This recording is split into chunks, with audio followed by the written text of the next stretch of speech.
Excellence ambassadeur, représentant des organisations onusiennes, notamment l'UMS, l'UNICEF, en 3 mots, j'ai dit que le grand intérêt de ce genre d'enquête comme un socle, une base pour une programmation, un meilleur ciblage des politiques publiques.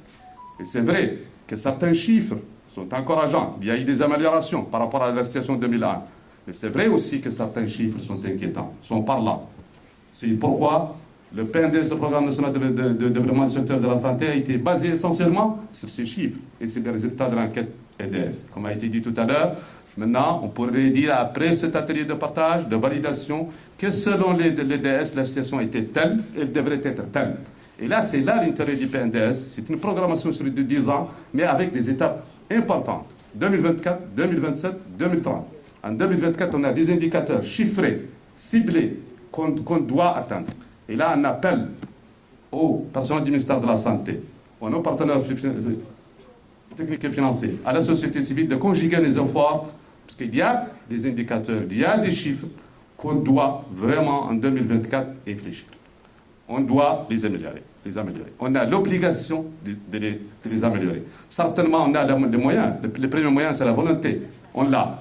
Et on a aussi les efforts et les partenariats avec nos partenaires techniques et financiers. Ici, c'est l'occasion de les remercier. Il faut et on doit améliorer les chiffres par rapport à certaines thématiques.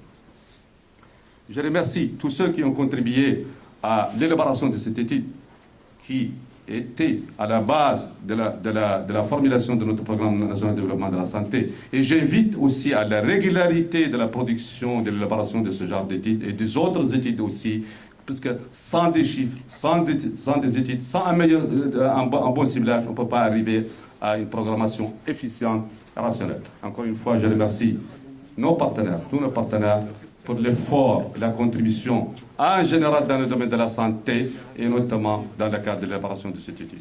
Madame l'ambassadrice, thank you very much. I don't have time to translate this. Ok, merci beaucoup.